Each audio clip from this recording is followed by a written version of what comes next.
Welcome back Lakshmitra JK classes. Karnataka School Examination and the Assessment Board. Malleswaram Bangalore. ನೋಡ್ರಿ SSLC Model Question Paper 1 2025-26 ಯಾವ ರೀತಿಯಾಗಿರ್ತದಪ್ಪ ಅಂದ್ರೆ question with answer ನೋಡ್ರಿ model paper. Okay, model answer ಯಾವ ರೀತಿಯಾಗಿ ನಾವು ಎಕ್ಸಾಮ್ನಲ್ಲಿ solve ಮಾಡಬೇಕು, step ಎಷ್ಟು ಮಾಡಬೇಕಂತಕ್ಕಂಥದ್ದು ಭಾಳ ಇಂಪಾರ್ಟೆಂಟ್ ಆಗಿರ್ತದೆ. ಹೌದಾ, ನಾಳೆ 5 ತಾರೀಕಿನದು ಸ್ಟಾರ್ಟ್ ಆವ ಎಕ್ಸಾಮ್. ಹೌದಾ, ಅದಕ್ಕಾಗಿ ಫಸ್ಟ್ ಏನಪ್ಪ ಅಂದರೆ ಮ್ಯಾಥಮೆಟಿಕ್ಸ್ ಯಾವ ರೀತಿಯಾಗಿರ್ತದೆ ಪೇಪರ್ ನೋಡ್ರಿ. ಈಗ ಸಬ್ಜೆಕ್ಟ್ ನೋಡ್ರಿ ಮ್ಯಾಥಮೆಟಿಕ್ಸ್ ಇಂಗ್ಲೀಷ್ ಮೀಡಿಯಮ್ದಲ್ಲದ. ಇಂಗ್ಲೀಷ್ ವಿತ್ ಕನ್ನಡ ಎಕ್ಸ್ಪ್ಲನೇಷನ್ ಮಾಡ್ತೀನಿ. ಕನ್ನಡ ಮತ್ತು ಇಂಗ್ಲೀಷ್ ಅಟ್ಟಿ ಕ್ವಶನ್ ಏನಪ್ಪ ಅಂತಂದರೆ ಇಂಗ್ಲೀಷ್ನಲ್ಲಿ ಇರ್ತಾವೆ.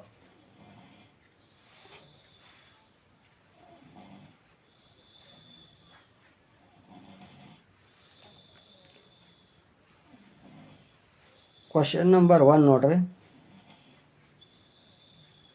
ಕ್ವಶನ್ ನಂಬರ್ 1 ಫಸ್ಟ್ ಏನು ಕೇಳ್ಯಾರಪ್ಪ ಅಂದರೆ ಕಂಪಲ್ಸರಿ LCM and SF ಇದ್ದೇ ಇರ್ತದೆ ನೋಡ್ರಿ. ಫಿಕ್ಸ್ ಕ್ವಶನ್ ಇರ್ತಕ್ಕಂಥವು. ನೀವು ಏನು ಪರ್ಫೆಕ್ಟ್ ಆಗಬೇಕಪ್ಪ ಅಂದರೆ SF LCM ಪರ್ಫೆಕ್ಟ್ ಆಗಬೇಕು. The SF of 3 and 5 is ಅಂತ ಕೇಳ್ಯಾರ. 3 ಮತ್ತು 5ರ ಮಸ ಅಂತ ಕೇಳ್ಯಾರ. ಹೌದಾ, ಕನ್ನಡದಾಗ ಏನಂತಾರೆ 3 ಮತ್ತು 5ರ ಮಸ ಕೇಳಿದ್ರಪ್ಪ ಅಂತಂದರೆ ಮಸ ಹೆಂಗೆ ರೀತಿ ಕಂಡು ಹಿಡಿಬೇಕು ಅಂತಂದರೆ ಇವೆರಡು ನೋಡಿ ಅವಿಭಾಜ್ಯ ಸಂಖ್ಯೆಗಳವ. ಅವಿಭಾಜ್ಯ ಸಂಖ್ಯೆಗಳು ಇದ್ದು ಅಂತ 3 ಮತ್ತು 5 ಒಂದೇ ಟೇಬಲ್ದಾಗ ಬರೋಂಗಿಲ್ಲ. ಹೌದಾ, ಅದೇ ಟೇಬಲ್ದಾಗ ಬರ್ತೀವಿ ಅಂತಂದ್ರೆ ನೋಡಿ 3 1 3ನೇ ಬರ್ತದೆ, 5 1 5ನೇ ಬರ್ತದೆ. ಅದಕ್ಕಾಗಿ ಇದ್ರ SF ಏನಾಗಿರ್ತದೆ ಅಂತಂದರೆ 1 ಆಗಿರ್ತದೆ. ಈಗ 3 5 15 ಅಂತಂತಂದರೆ ಏನಾಗಿಬಿಡುತ್ತೆ ಹೇಳ್ರಿ ಇದು. ಈಗ 3 1 3 3 5 1 5ದಾಗ ಅದು LCM ಆಗಿರ್ತದೆ. ಹೌದಾ, ಅವಿಭಾಜ್ಯ ಸಂಖ್ಯೆಗಳಿದ್ದಾಗ LCM ಬೇಕಾಯ್ತು ಅಂತ 3 5 15 ಮಲ್ಟಿಪ್ಲೈ ಮಾಡಿರಿ, ಇದು LCM ಆಗ್ತದೆ. ಇವು ಒಂದೇ ಟೇಬಲ್ದಾಗ ಬರಲಿಲ್ಲ ಅಂದ್ರೆ ಅದ್ರದ್ದು SF ಏನಾಗಿರ್ತದೆ ಅವಿಭಾಜ್ಯ ಸಂಖ್ಯೆಗಳ ಮಸ ಯಾವಾಗಲೂ ಏನಾಗಿರುತ್ತೆ ಹೇಳ್ರಿ 1 ಆಗಿರ್ತದೆ. ಆನ್ಸರ್ ಏನು 1.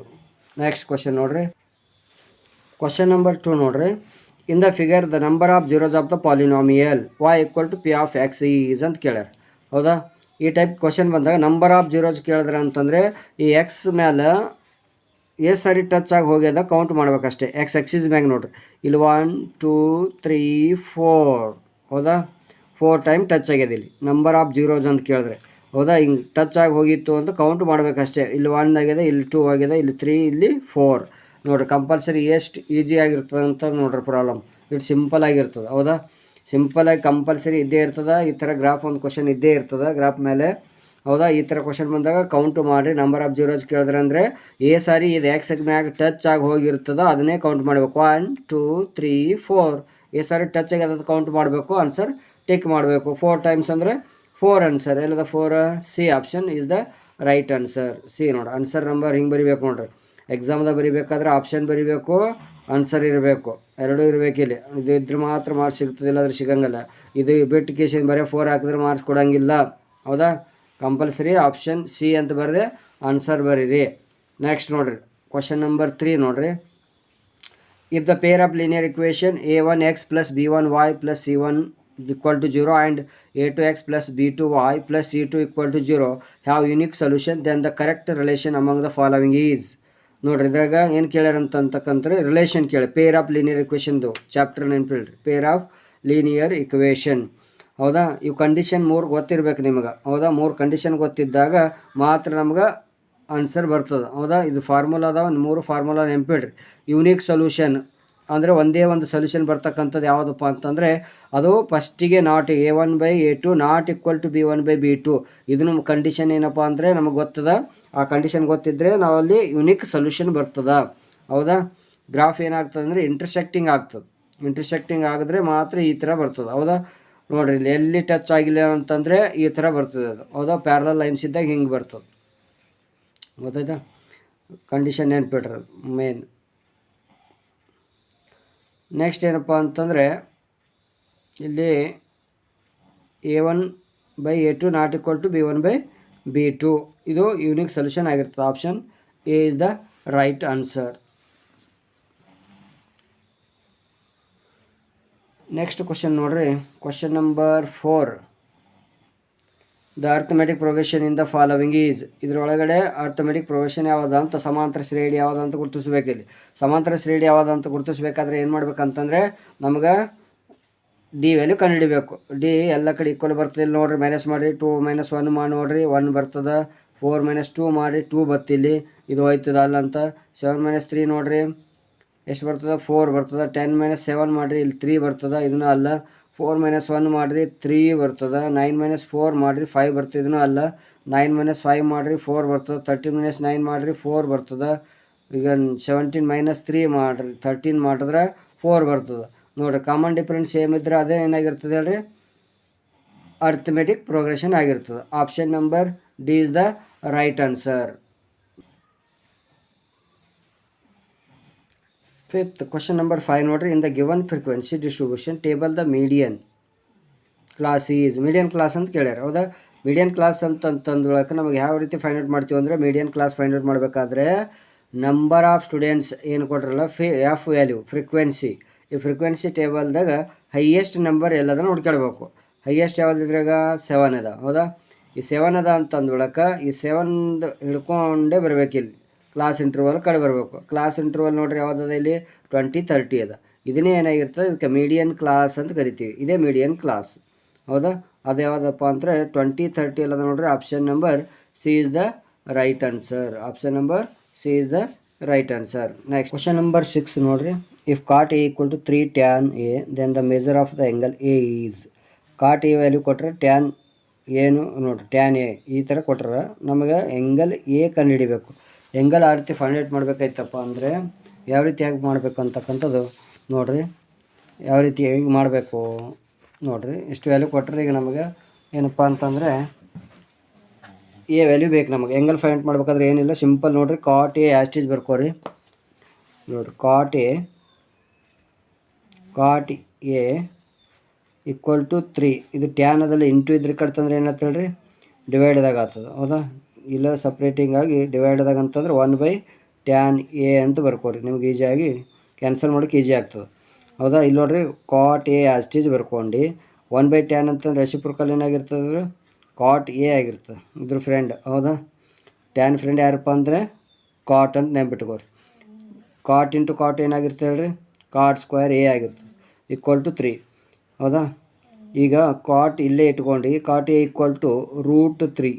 ಇಲ್ಲಿ ಸ್ಕ್ವೇರ್ ಇದ್ರೆ ಕಡೋದ್ರೆ ಏನಿರ್ತದೆ, ರೂಟ್ ಆಗಿಬಿಡ್ತದೆ. ಈಗ ಸಿಂಪಲಾಗಿ ನಮಗೇನು ಗೊತ್ತದ ಅಂತಂದರೆ ಕಾಟ್ ಎ ಈಕ್ವಲ್ ಟು √3 ಯಾವುದಕ್ಕೆ ಈಕ್ವಲ್ ಆಗಿರ್ತದೆ ಅಂತಾರೆ, ಕಾಟ್ 30 ಅಂತಂದ್ರೆ ಏನದ ಅಂದರೆ √3 ಅದ ವ್ಯಾಲ್ಯೂ, ಹೌದಾ. ಟೇಬಲ್ ನೆನಪಿಲ್ರಿ. ಅದಕ್ಕೆ ಇಲ್ಲಿ ಕಾಟ್ ಕ್ಯಾನ್ಸಲ್ ಆಯಿತು. ಎ ಈಕ್ವಲ್ ಟು ಏನು ಉಳಿತು ಹೇಳ್ರಿ, 30 ಡಿಗ್ರಿ, ಹೌದಾ.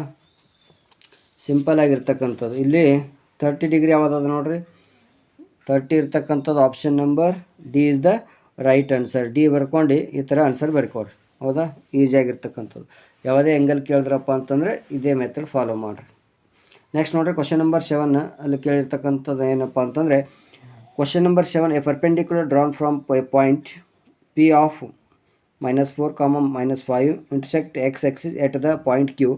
The coordinates of point Q are ಅಂತ ಕೇಳ್ಯಾರ, ಹೌದಾ.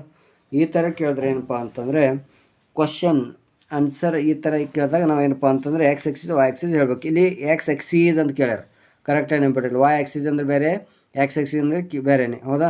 x axis at the point Q ಅಂತ ಕೇಳ್ಯಾರ, ಹೌದಾ. ನೋಡ್ರಿ ಒಂದು x axis y axis ಈ ಥರ ಡ್ರಾ ಮಾಡ್ಕೋಬೇಕು ನೋಡಿರಿ. ಈ ಥರ ಡ್ರಾ ಮಾಡ್ಕೋರಿ. ಇದೊಂದು x axis, ಇದು y axis, ಹೌದಾ. ಇದು y, ಹೌದಾ. ಇದು x axis ಅಂತ ಕರಿತೀವಿ, ಹೌದಾ. ಈಗ ನೋಡ್ರಿ ಈ ಕಡೆ ಲೆಫ್ಟಿಗಿದ್ದು ನೆಗೆಟಿವ್ ಇರ್ತಾವೆ, ಈ ಕಡೆ ಪಾಸಿಟಿವ್ ಆಗಿರ್ತಾವೆ, ಹೌದಾ. ಇದು ಪಾಸಿಟಿವ್, ಇದು ನೆಗೆಟಿವ್. ಈಗ ನಮಗೆ ಕೇಳಿದ್ದು ಪಾಯಿಂಟ್ Q, ಹೌದಾ. ಪಾಯಿಂಟ್ Q ಅಲ್ಲಿ ಇದೊಂದು ಪಾಯಿಂಟ್ Q ಅಂತ ತಿಳ್ಕೊರಿ. ಅವ್ರು ಏನಪ್ಪ ಅಂತಂದರೆ ಕ್ವಶನ್ದಲ್ಲಿ ಕೊಟ್ಟರೆ -4 -5 ಅಂತ, ಹೌದಾ. ಪರ್ಪೆಂಡಿಕ್ಯುಲರ್ ಡ್ರಾನ್ ಫ್ರಮ್ ಪಾಯಿಂಟ್, ಯಾವ ಪಾಯಿಂಟ್ನಿಂದ ಪರ್ಪೆಂಡಿಕ್ಯುಲರ್ ತೊಗೋಬೇಕು ಅಂತಂದರೆ ಅವ್ರು ಕೊಟ್ಟಾರ ಕ್ವಶನ್ನಲ್ಲಿ. ಇಲ್ಲಿ -4 ಅದ, -5 ಅದ. ಇದಕ್ಕೊಂದು ಏನಪ್ಪ ಅಂತಂದ್ರೆ ಹಿಂಗೊಂದು ಪರ್ಪೆಂಡಿಕ್ಯುಲರ್ ಆಗಿ ಡ್ರಾ ಮಾಡ್ಕೋಬೇಕು, ಹೌದಾ. ಇದು ಪರ್ಪೆಂಡಿಕ್ಯುಲರ್ ಆಯ್ತು ನೋಡಿ 90 ಡಿಗ್ರಿ. ಪರ್ಪೆಂಡಿಕ್ಯುಲರ್ ಆಗಿ ಡ್ರಾ ಮಾಡ್ಕೊಂಡಾಗ ಅದು ಎಲ್ಲಿ ಬರಬೇಕಂತಂದರೆ -4 -5 ತನಕ ಇರಬೇಕು. ವಾಯ್ ಮ್ಯಾಗ ಎಲ್ಲಿ ತನಕ ಹೋಗ್ಬೇಕು ಎಂಬುದು ಇಲ್ಲಿ ಕೊಟ್ಟಿರ್ತಾರೆ ಇಲ್ಲಿ, ಹೌದಾ. ಅದಕ್ಕೆ ನಾವು -5ಗೆ ಸ್ಟಾಪ್ ಮಾಡ್ಕೋಬೇಕು ಅಂತಂದಾಗ ಪರ್ಪೆಂಡಿಕ್ಯುಲರ್ ಡ್ರಾ ಮಾಡಂದ್ರೆ ಎಷ್ಟು ಎಳಿತಿರೋದು, ಅದು ಎಲ್ಲಿ ತನಕ ಎಳಿಬೇಕಂತ ಅಂಬೋದು ಇಲ್ಲಿ ಕೊಟ್ಟಿರ್ತಾರೆ ನಮಗೆ. ಏನದಂತಂದರೆ -5 ತನಕ ಅಂತ ಅನ್ತು ವಾಯ್ ಮೇಲೆ. x axis ಮ್ಯಾಗೆ ಇಲ್ಲಿ -4, ವಾಯ್ ಮೇಲೆ ಯಾವುದು ಇದು x ಇರ್ತದೆ, ಇದು y ವ್ಯಾಲ್ಯೂ ಇರ್ತದೆ, ನೆನಪಿರಲಿ. ಸೆಕೆಂಡ್, ಹೌದಾ. ಫಸ್ಟಿಂದೇ x value, second y value ಇರ್ತದೆ, ಹೌದಾ. ಈ ಥರ ಬರಿಬೇಕಾಯ್ತು ನೆನಪಿರ್ಕೋರಿ.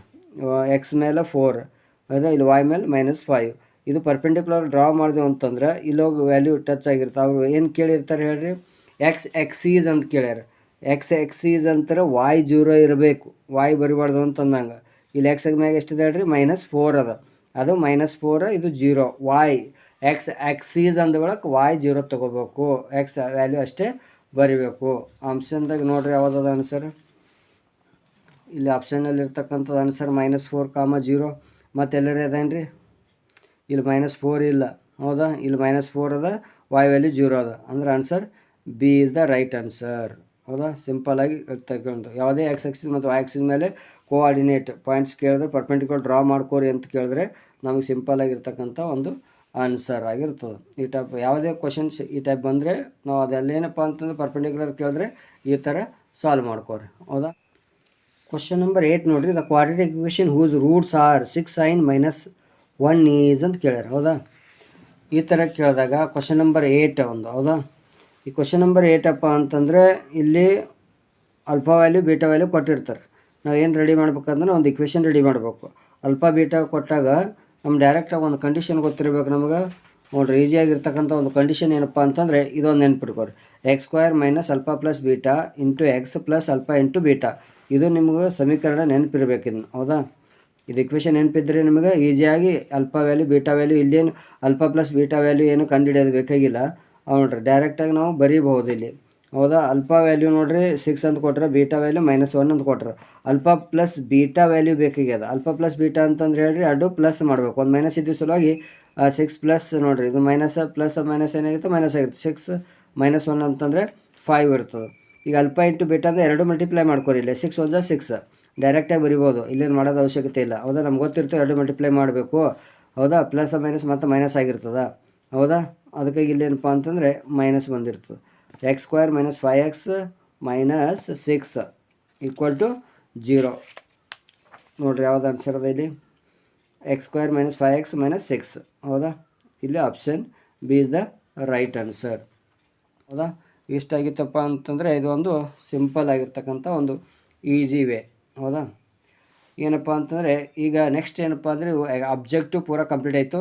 ಮತ್ತೊಂದು ಮುಂದಿನ ವಿಡಿಯೋದಲ್ಲಿ ಏನಪ್ಪ ಅಂತಂದರೆ 1 ಮಾರ್ಕ್ಸ್ ಕ್ವಶನ್ಸ್ ನೋಡೋಣ. ಓಕೆನಾ, ಇಲ್ಲಿವರೆಗೂ ವಿಡಿಯೋ ನೋಡಿದ ಎಲ್ಲರಿಗೂ ಧನ್ಯವಾದಗಳು ತಿಳಿಸುತ್ತಾ ನೆಕ್ಸ್ಟ್ ಮುಂದಿನ ಒಂದು ವಿಡಿಯೋದಲ್ಲಿ ಸಿಗೋಣ.